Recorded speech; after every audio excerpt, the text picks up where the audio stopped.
We wish everybody who is viewing this program greetings in the highly exalted, wonderful name for Lord and Savior Jesus Christ. యేసు ప్రభువారి శ్రేష్టమైన అద్భుతమైన నామంలో వీక్షిస్తూ ఉంటున్న ప్రతి ఒక్కరికి శుభములు తెలియజేస్తూ ఉంటున్నాం. ఈ అద్భుతమైన శీర్షిక, అద్భుతమైన సమయం దగ్గరికి మనము రాగలుగుతా వచ్చామంటే అది కేవలము దేవుని యొక్క కృప. కనుక ఒక లేఖన భాగాన్ని మీ ముందు పెట్టడానికి ప్రయత్నం చేస్తాం. ఆ తర్వాత దేవుని యొక్క వాక్యంలోంచి కొద్దిసేపు కొన్ని విషయాలు శుద్ధాత్మ దేవుడు సహాయం చేసిన కొలది చూసుకోవడానికి ప్రయత్నం చేద్దాం. Turn our Bibles to Romans chapter 8, verse 37. రోమిల్కి రాసిన పత్రిక 8వ అధ్యాయం 37వ వచనం. No, in all these things we are more than conquerors through him who loved us. మనలను ప్రేమించిన వారి ద్వారా వీటన్నిటిలో అత్యధిక విజయము పొందుచున్నాము. దేవుడు చదవబడిన లేఖన భాగాన్ని ఆశీర్వదించుగాక. ఓవర్కమింగ్ లైఫ్, విజయవంతమైన జీవితము. ఈ శీర్షిక బహుశా ప్రతి ఒక్కళ్ళు ప్రత్యక్షంగానో పరోక్షంగానో వారి జీవితాల్లో, క్రైస్తవ జీవితంలో ఎప్పుడో క్షణాన్న ఎదుర్కొని ఉంటారు. నిజ క్రైస్తవుడైతే ప్రతి క్షణాన్న ఎదుర్కొంటాడు. ఇంకో మాటలు చెప్పాలంటే ఒక క్రైస్తవుని యొక్క గుర్తింపే ఏంటంటే ఈ వ్యక్తి పాపముతో పోరాడము, లోకముతో పోరాడము, సైతానుతో పోరాడడం, ఈ పోరాటంలో విపరీతంగా నిమగ్నమై ఉంటాడు. కాబట్టి ఈ ప్రభుత్వమైతే ఈ వచ్చే 6 శనివారాల శీర్షికలను మొదటిది we have separated them into 3 topics each, మూడుగా వేరు చేస్తా వచ్చాం. కాబట్టి ఈ విజయవంతమైన జీవితంలోనికి రావాలి అని అంటే ముందు మనం ఏమి చెయ్యకూడదో మనం నేర్చుకోవాలి. మనం ఏమి చెయ్యరాదో, మన వల్ల ఏది కాదో అది ముందు నేర్చుకోవాలి. ఎందుకంటే ఆ అపోహలో జీవిస్తా చాలాసార్లు మనం తప్పు మార్గంలోనే గెలవడానికి ప్రయత్నం చేస్తా ఉంటున్నాం. ఉదాహరణకి ఒకవేళ ఒక ఇంగ్లీష్ ఎగ్జామ్ ఉంది అనుకుంటాం, దాన్ని నువ్వు పాస్ అవ్వడానికి చాలా ప్రయత్నిస్తున్నావు, కానీ నువ్వు ఆ ఆన్సర్ పేపర్లో ఇంగ్లీష్కి బదులు తెలుగు రాస్తున్నావు అనుకో, ఫెయిల్ అయ్యావు. రెండోసారి నువ్వేమనుకుంటావు అంటే ఎక్కడో వ్యాఖ్యానంలో తప్పుపోయింది, ఎక్కడో ఛందస్సులో తప్పుపోయింది, ఎక్కడో సమాసాల్లో తప్పుపోయింది, ఎక్కడో ఆ పంక్చుయేషన్ మార్క్స్, ఆ గ్రామర్లో తప్పుపోయింది అని తెలుగు బాగా నేర్చుకొని ఆ తర్వాత మళ్ళీ ఇంగ్లీష్ పేపర్ తెలుగులో రాస్తావు, మళ్ళీ ఫెయిల్ అవుతావు.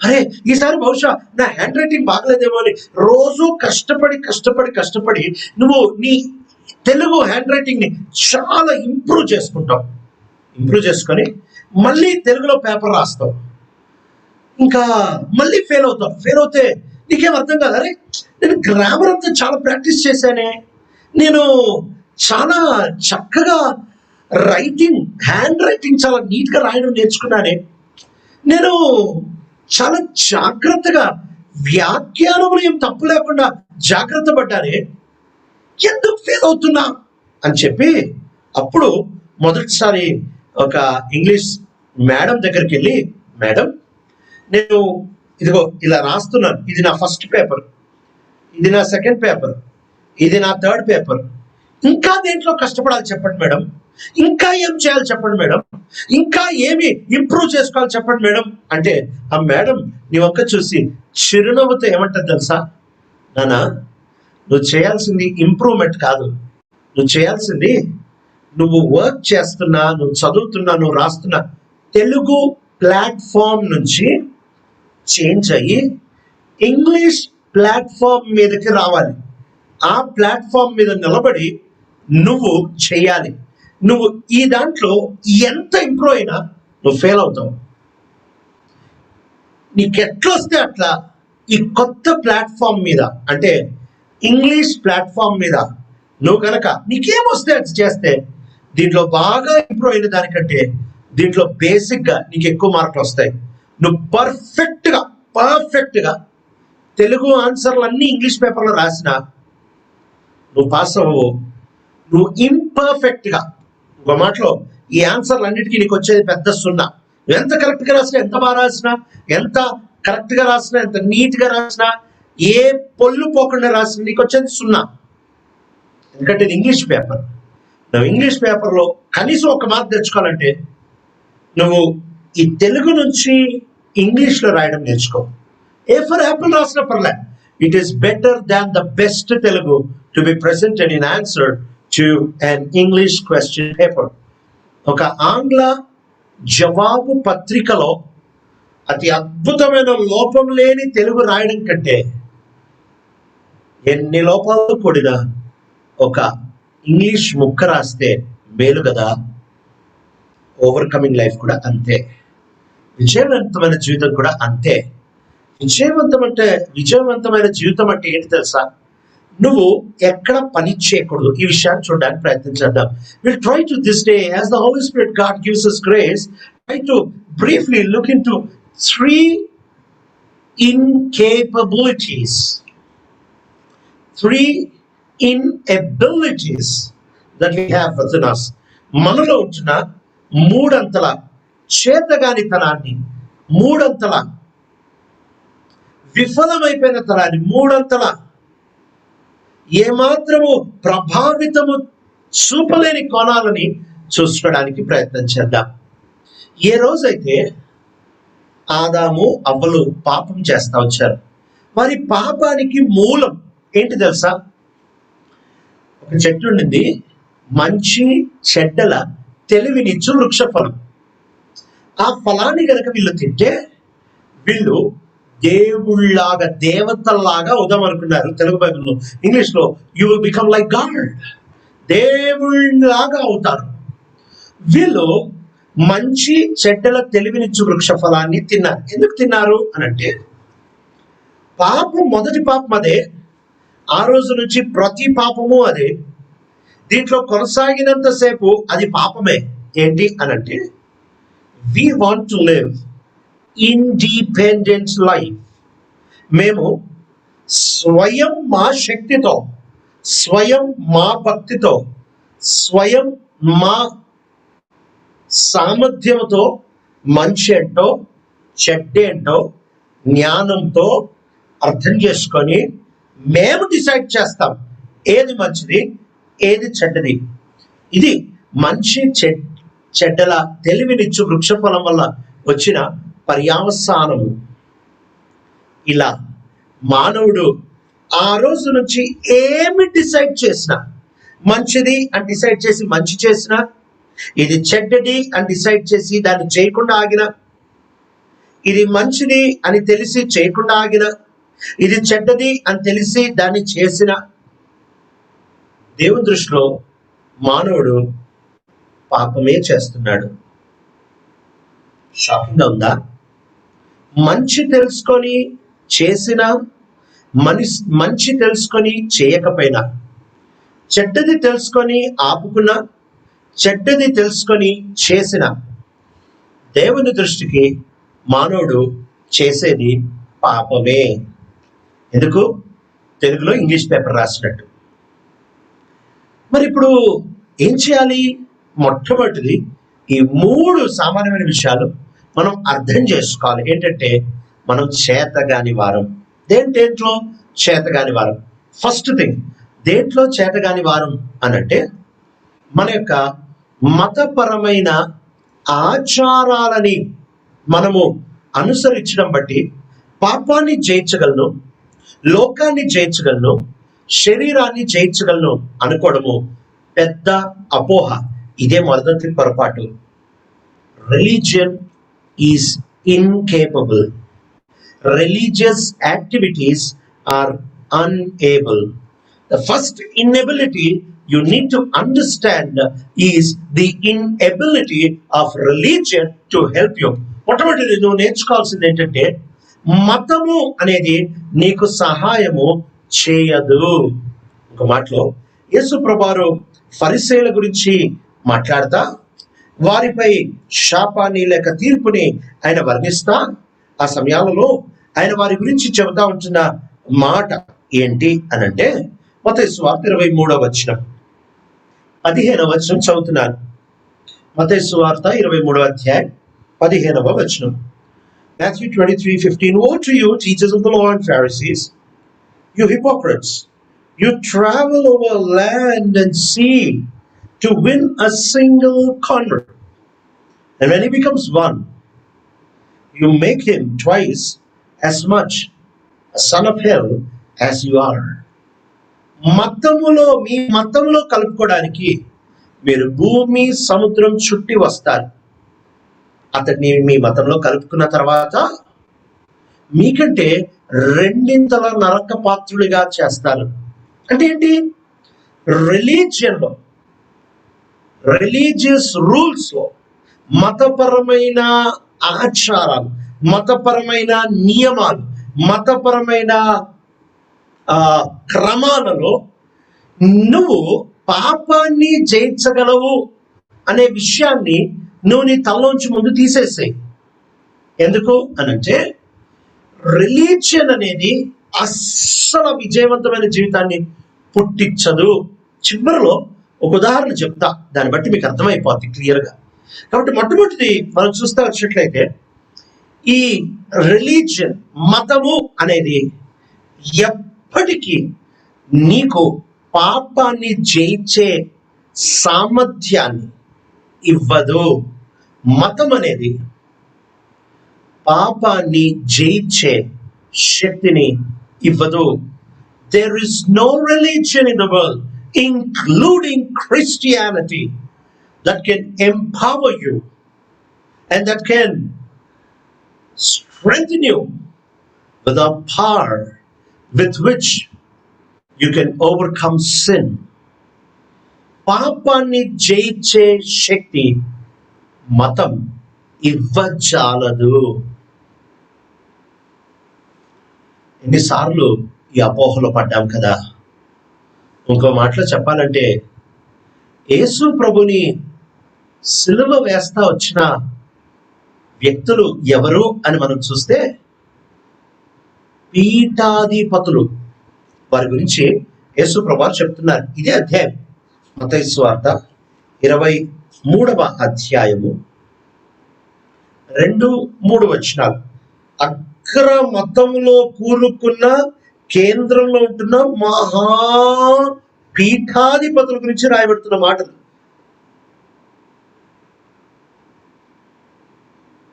మత్తయి సువార్త 23వ అధ్యాయం 2-3 వచనాలు. The teachers of the law and the Pharisees sit in Moses' seat.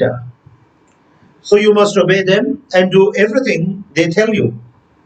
But do not do what they do, for they do not practice what they preach. వారు చెప్పుదురే గాని చేయరు. ఎందుకు చేయరు? చేయలేరు కాబట్టి.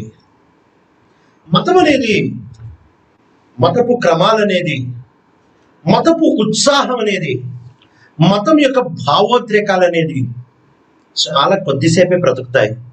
They are very short-lived. The emotion of religion, the empowering of religion, the enlightening of religion is very short-lived. అందుకనే మతం మార్చుకోమని చెప్పట్లేదు. మొట్టమొదటిది, ఏ మతంలో క్రైస్తవ మతాన్ని కలుపుకొని చెప్తున్నాము. No religion with its set of rules and regulations have the capacity to make you an overcomer. విజయవంతమైన జీవితంలోనికి రావడానికి ఏ మతంలో నియమాలు కానీ శక్తి కానీ లేదు. రెండవది, మొట్టమొదటి మతంలో శక్తి లేదని చూశారు. మీకు అర్థమైంటది మీరు రాసిన చాలా మంచి తెలుగు ఆన్సర్లు ఎందుకు ఫెయిల్ అయ్యాయో.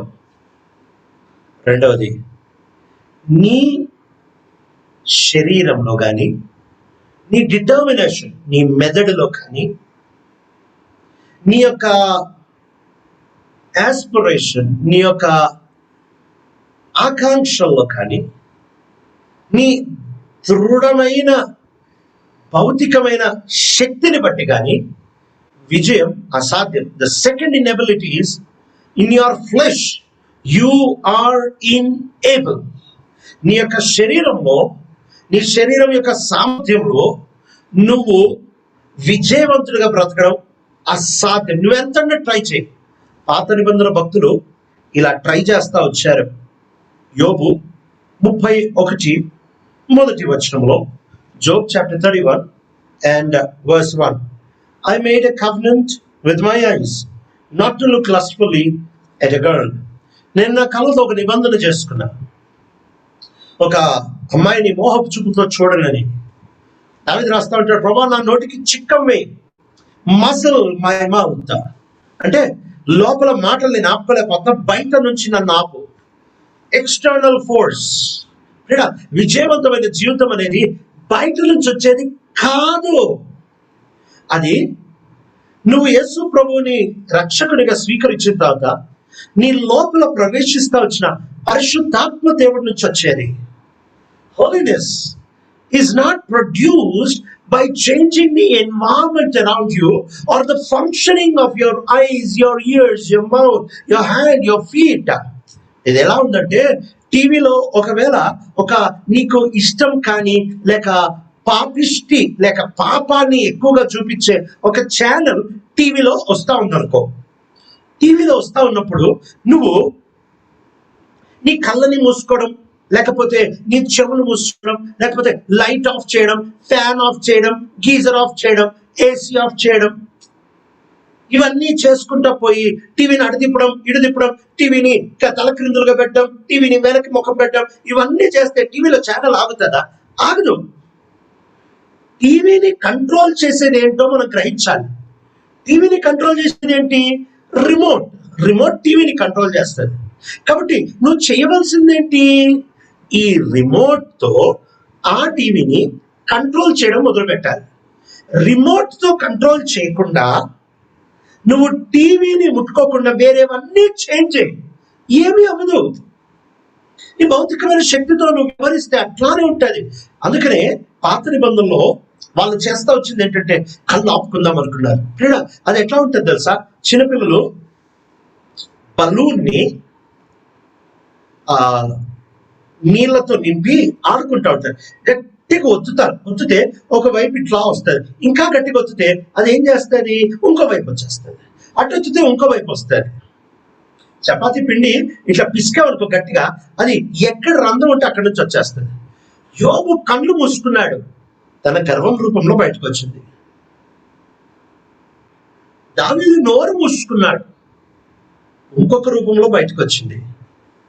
ఇక్కడ అడిక్షన్స్ కి సైకాట్రిస్ట్లు ఇచ్చే ట్రీట్మెంట్ ఇలానే ఉంటుంది. ఎలా ఉంటుంది తెలుసా?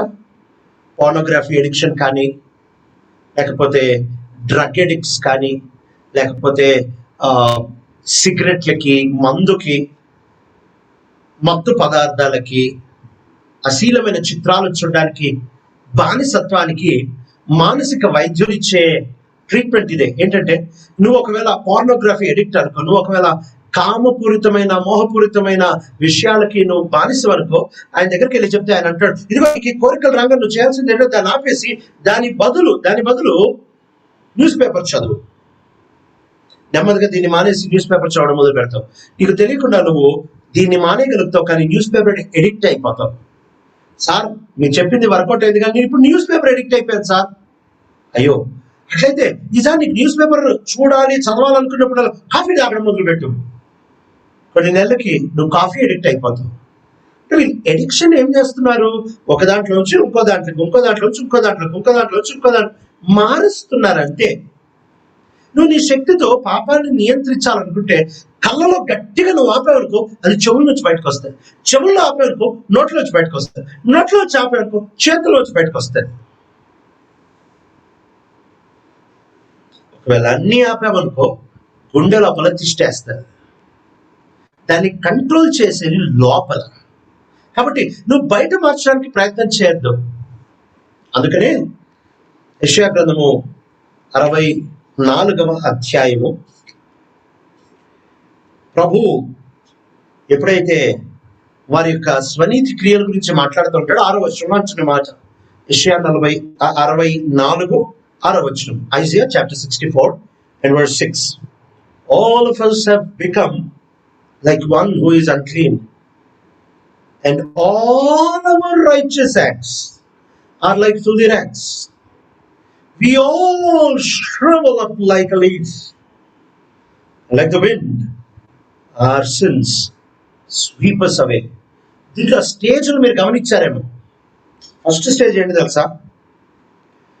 మన యొక్క అపవిత్రత కనపడటం మొదలైంది. రెండో స్టేజ్ ఏంటి తెలుసా? మన మతపరమైన కార్యక్రమాలన్నీ, అంటే నీ శక్తితో నేను చూడకూడదు అని ఆపుకున్నావు, నేను వినకూడదు అని ఆపుకున్నావు, నేను మాట్లాడకూడదు అని ఆపుకున్నావు, నేను వెళ్ళకూడదు అని ఆపుకున్నావు. నువ్వు నీ స్వంత శక్తితో, దేవుడు లేకుండా, దేవుని మీద ఆధారపడకుండా, దేవుని యొక్క సలహా తీసుకోకుండా, ఆయన యొక్క శక్తిని పొందకుండా నువ్వు నీ శక్తితో నువ్వు నియంత్రించావు. This is self discipline. ఇలా చాలా మంది వర్కౌట్ అవుతుంది తెలుసా మీకు?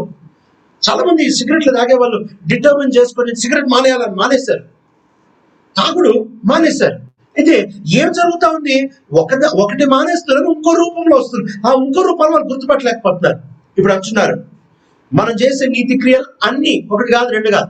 అంటే నీ ప్రార్థనలు, నీ బైబిల్, నీ సేవ, నీ వర్తమానాలు, నీ కృపావరాలు దేవునితో సంబంధం లేకుండా, ఇక్కడ ఆ పదం మాడుతూ ఉంటారు, ఆల్ అవర్ రైచియస్ యాక్ట్స్, మన నీతి క్రియలు. అంటే దేవునితో సంబంధం నీ సెల్ఫ్ ప్రొడ్యూస్డ్ నీతి క్రియలు, నువ్వు కష్టపడి, నువ్వు ప్రయాసపడి, నువ్వు నీ శక్తిని ఉపయోగించి దేవునితో సంబంధం లేకుండా ప్రొడ్యూస్ చేసిందంతా ఆయన దృష్టికి మురికి పేలికల్లా, బిచ్చగాలు వేసుకునే బట్టలాగా. అక్కడ నెక్స్ట్ స్టెప్ ఏంటంట? వాడిపోతున్న ఆత్మీయ జీవితం, ఆ తర్వాత కొట్టుకొని పోతున్న ఆత్మీయ జీవితం. కొద్దిసేపు ఆగుతుందేమో, కానీ ఆ తర్వాత ఏమవుతుంది తెలుసా? నువ్వు డెస్పరేట్ అయిపోయి, నువ్వు తట్టుకోలేక ఇంతకు ముందు ఎంత చేసావు అంతకంటే ఎక్కువ చేస్తావు. ఇది బహుశా నీ ఎక్స్పీరియన్స్ ఏమో. ఒకవేళ ఒక చెడు దృశ్యాన్ని చూడకుండా ఆపుకున్నావు, ఒక వ్యక్తి మీద కోపం తెచ్చుకోకుండా ఆపుకున్నావు, ఒక వ్యక్తిని బూతులు తిట్టకుండా ఆపుకున్నావు, ఒకవేళ సిగరెట్ తాగే అలవాటు ఉంటే దాన్ని తాకుండా ఆపుకొని ఏం చేస్తావు అని అంటే కొద్దిసేపు అయిపోతా. ఒత్తిడి పెరిగిపోయిన తర్వాత ఇది నువ్వు ఆపుకున్న రూపంలోనే బయటకు వచ్చేస్తుంది. నువ్వెంత ఆపుకున్నావు దానికంటే ఎక్కువ చేస్తావు, లేకపోతే వేరొక రూపంలో బయటకు వస్తుంది. కానీ విజయవంతమైన జీవితం కాదు. చివరికి ఏమో తెలుసా? అది నిన్ను కొట్టుకొని తీసుకొని that will sweep you away. అది నిన్ను కొట్టుకొని తీసుకొని వెళ్ళిపోతుంది. మతం, నీ స్వంత శక్తి, రెండిట్లో నిన్ను బాగు చేసే సామర్థ్యం లేనే లేదు.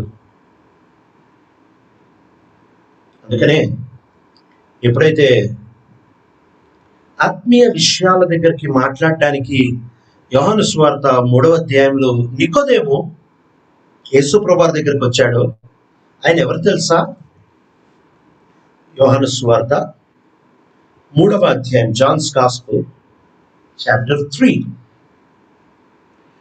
యేసు ప్రభు ఆయన పిలుస్తున్న మాట ఇది, 10వ వచనం. You are Israel's teacher. ఇస్రాయెల్లో ఒక బోధకుడివి కాదు, నువ్వు ఇస్రాయేలుకే బోధకుడు. You are the teacher of Israel. నువ్వు ఇస్రాయేలుకే బోధకుడివి.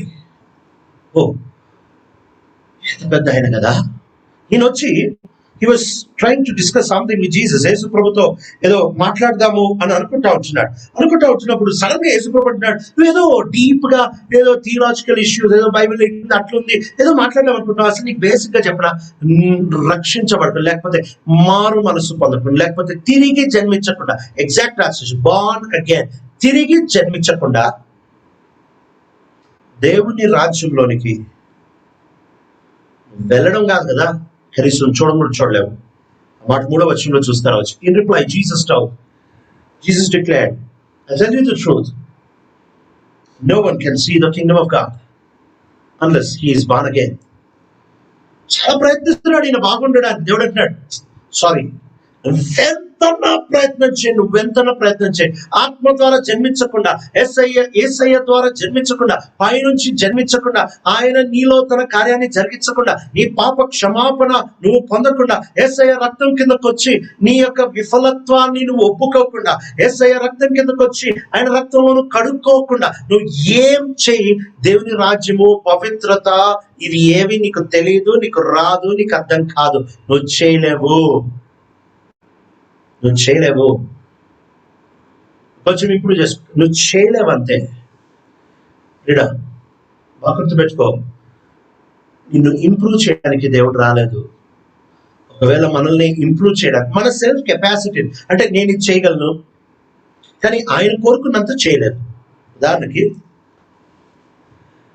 నాకు ఇంగ్లీష్ వచ్చు, కానీ 10th క్లాస్కి ఎంత ఇంగ్లీష్ రావాలో అంత ఇంగ్లీష్ రాదు. A for apple, B for bat, C for cat. కొన్నట్టు నా ఇంగ్లీష్ టీచర్ ఏం చేస్తుంది, నాకు వచ్చిన A for apple, B for bat, C for cat ఇవి తీసుకొని 10th క్లాస్కి ఎంత ఇంగ్లీష్ కావాలో అంత నేర్పిస్తుంది. అంటే ఇంప్రూవ్మెంట్ ఎప్పుడు సాధ్యము? నీ దగ్గర ఉన్న దాంట్లోనే, అదే రంగంలో, in the same arena or field నువ్వు ఎప్పుడైతే పైకి రావాలనుకుంటావో అప్పుడు దాన్ని పెంపుడు లేకపోతే ఇంప్రూవ్మెంట్, దాన్ని బాగు చేయడం అనేది సాధ్యం. ఒకవేళ ఆలోచించండి, నాకు A for apple, B for bat, C for cat వచ్చు, కానీ నేను ఒలింపిక్స్ లో పరిగెత్తాలి. నా A for apple, B for bat, C for cat ఉపయోగించి ఏ కోచ్ కూడా నన్ను ఒలింపిక్స్ లో పరిగెత్తేటట్టు చేయలేడు. ఎందుకు? ఇది వేరు, అది వేరు. ఇది సంథింగ్ ఇంటలెక్చువల్, ఇది మానసికమైనది, మెదడుకు సంబంధించింది, అది శరీరానికి సంబంధించింది. ఫీల్డ్ వేరు. అట్లానే విజయవంతమైన జీవితం అంటే ఆ ఫీల్డ్ వేరు. ఆ ఫీల్డ్ ఏంటి తెలుసా? ఆత్మీయమైన ఫీల్డ్. పరుగు పంతంలో ఇంగ్లీష్ ఏం పనికొస్తుంది?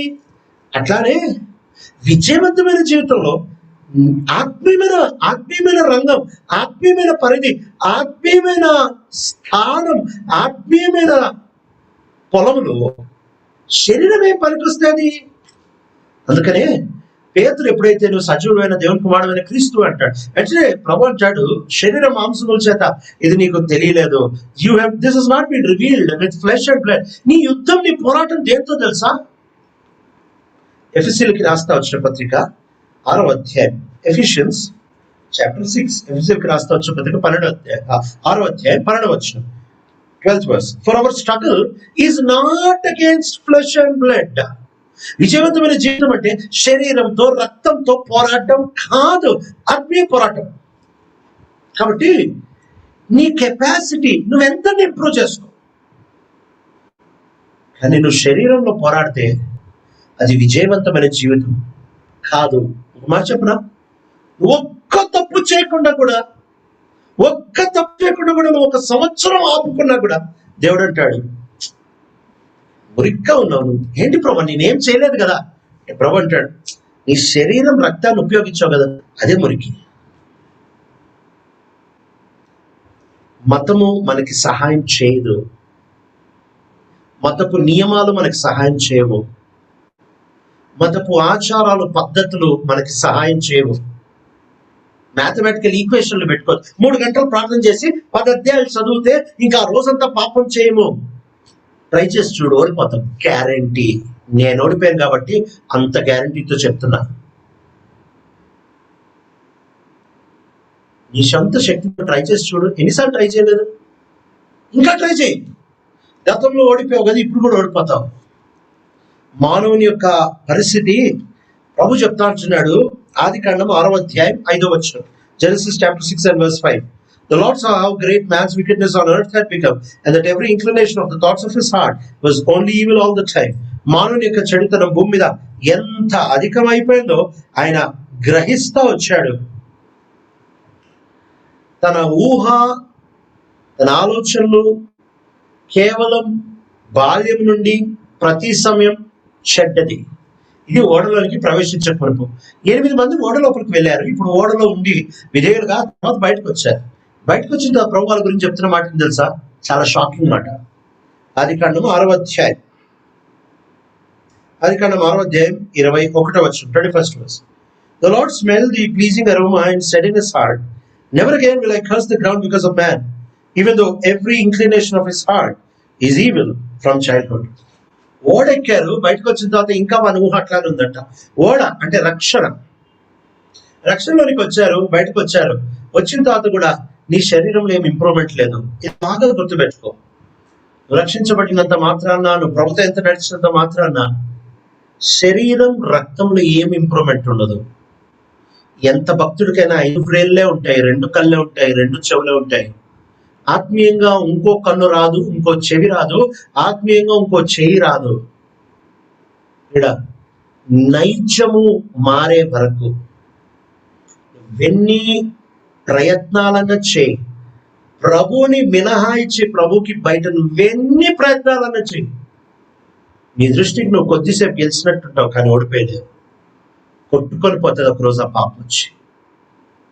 థర్డ్ ఇన్ఎబిలిటీ, 3వ అసామర్థ్యత ఏంటి తెలుసా?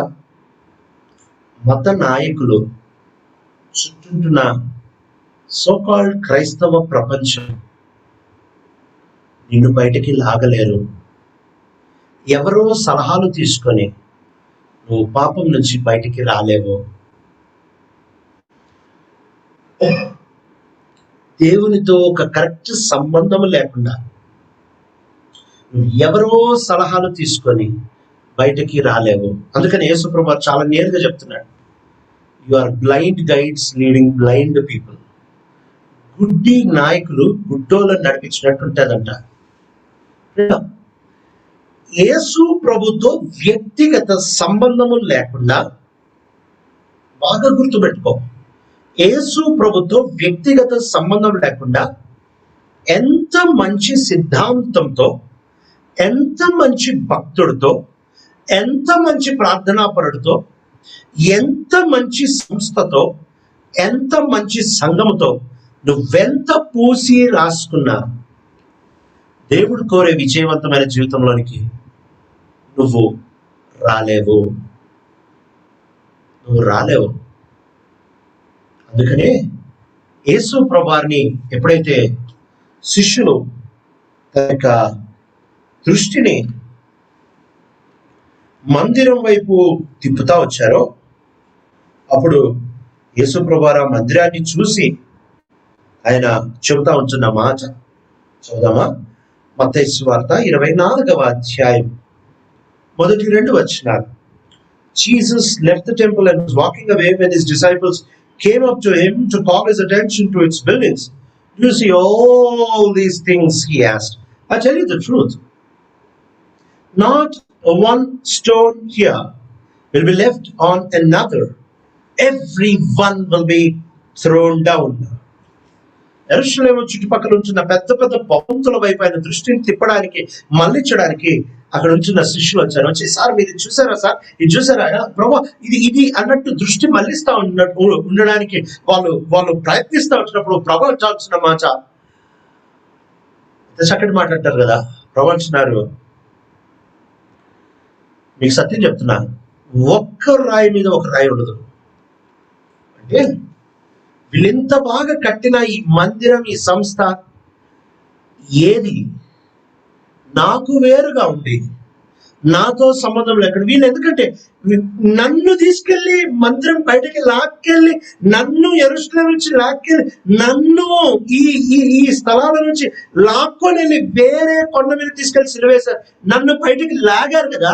నన్ను బయటకి లాగిన తర్వాత ఆ సంస్థ, ఆ నియమం, ఆ వ్యక్తులు, ఆ పద్ధతులు, ఆ నాయకులు ఏ మేలు చేయజాలరు. నాతో సంబంధం. 3 విషయాలు చూస్తా వచ్చారు. ఫస్ట్ థింగ్, మతంలో శక్తి లేదు. రెండోది, నీ సొంత శక్తి దేనికి ఉపయోగపడదు. ప్రభుతో సంబంధం లేకుండా నీ డిటర్మినేషన్, నీ తీర్మానం, నీ దృఢ నిశ్చయాలు, నీ మానసిక పురోభివృద్ధి, నీ యువర్ ఇంటలెక్చువల్ డెవలప్మెంట్, ఎన్హాన్స్మెంట్స్ ఏవి పనిచేయవు. మూడోది, ఈ చుట్టూంటున్న సంస్థలు, వ్యక్తులు, సమాజాలు, క్రైస్తవ మత నాయకులు, బహుశా భక్తులు, నిజమైన భక్తులు కూడా నువ్వు ప్రభుత్వ వ్యక్తిగత సంబంధం లేనంత కాలం వీళ్ళు నిన్ను విజయవంతమైన జీవితంలో లాగలేరు. ఎందుకంటే అది బయట నుంచి జరిగేది కాదు, లోపల నుంచి జరిగేది. ఒక ఉదాహరణ చెప్తా అన్నా కదా, చిన్న ఉదాహరణ. ఒకవేళ ఆలోచించు, నేను గొర్రెని అవుదాం అనుకుంటున్నా. 3 రకాలుగా నేను గొర్రెని అవ్వచ్చు. ఫస్ట్ ఏంటంటే, గొర్రె గురించిన పుస్తకాలు బాగా చదువుతా. వికీపీడియాలో గొర్రెల గురించి ఓపెన్ చేసి, గొర్రె ఏమంటది, ఎట్లా నడుస్తుంది, ఏం తింటుంది, ఎలా పండుకుంటుంది, ఫొటోస్ అన్ని చూసి బాగా రీసెర్చ్ చేసి బాగా స్టడీ చేసి ఆ తర్వాత నేను ట్రై చేస్తాను. నేను గొర్రెని అవుతానా? అవును, గొర్రెలాగా ఉండడానికి ట్రై చేస్తాను. ఎంతసేపు ఉండగలను? కొద్దిసేపు ఉండగలను, ఎందుకంటే నేను గొర్రెని కాదు. అట్లానే మతము కూడా ట్రై చేస్తే కొద్దిసేపే. రెండోది, గొర్రె దగ్గరికి వెళ్ళి, గొర్రె నేను ఇలాగ ఉందాం అనుకుంటున్నా, కొంచెం నువ్వు నాకు సాయం చేస్తావంటే సాయం చేస్తానంటే, ఇప్పుడు ఆ గొర్రె ఈ క్షణం నేనేం చేయాలా? గొర్రె అయితే నువ్వేం చేస్తావు, నేనేం చేయాలి చెప్పు అంటే, ఇదిగో అట్లా కాదు ఇట్లా చేయాలి. గొర్రె చెప్తుంది, ఓహో ఇట్లానా, మళ్ళీ చేస్తావు. ప్రతిసారి గొర్రె యొక్క సలహాలు తీసుకొని you will be making changes. నువ్వు సలహాలు తీసుకొని మార్పులు తెచ్చుకుంటా ఉంటావు. ఇలా కొంతకాలం అవుతుంది.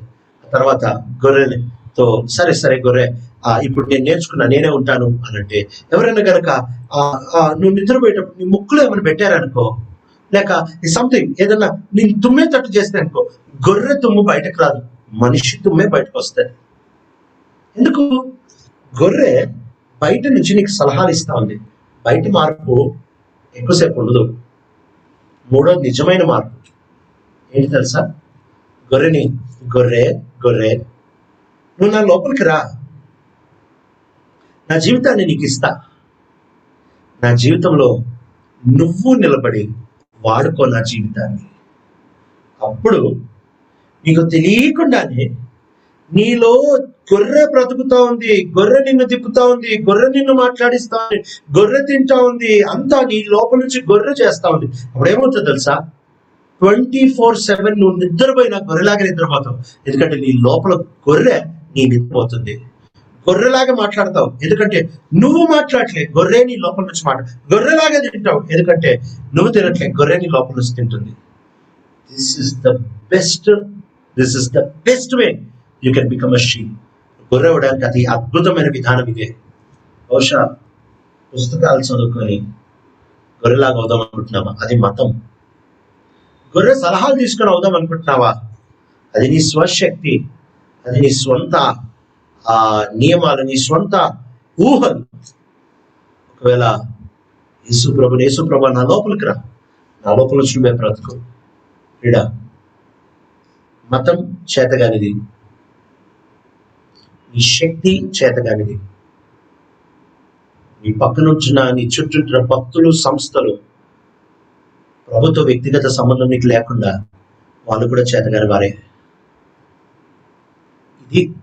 These are the 3 inabilities of overcoming life. విజయవంతమైన జీవితం సాధించడానికి 3 అస్సలు పనిచేయవు. కాబట్టి ఇంకా ఇవి పనిచేయవని తెలుసుకున్న మన నెక్స్ట్ ఎట్లా? మీరు చెప్పిన ఎగ్జాంపుల్ మాకు అర్థమైందా? లాస్ట్ లో గొర్రె మన లోపలికి వచ్చి బతకడం ఎలా? భవిష్యత్తు దినాల్లో ఉంచిన స్టడీస్ లో చూసుకోవడానికి ప్రయత్నించాం.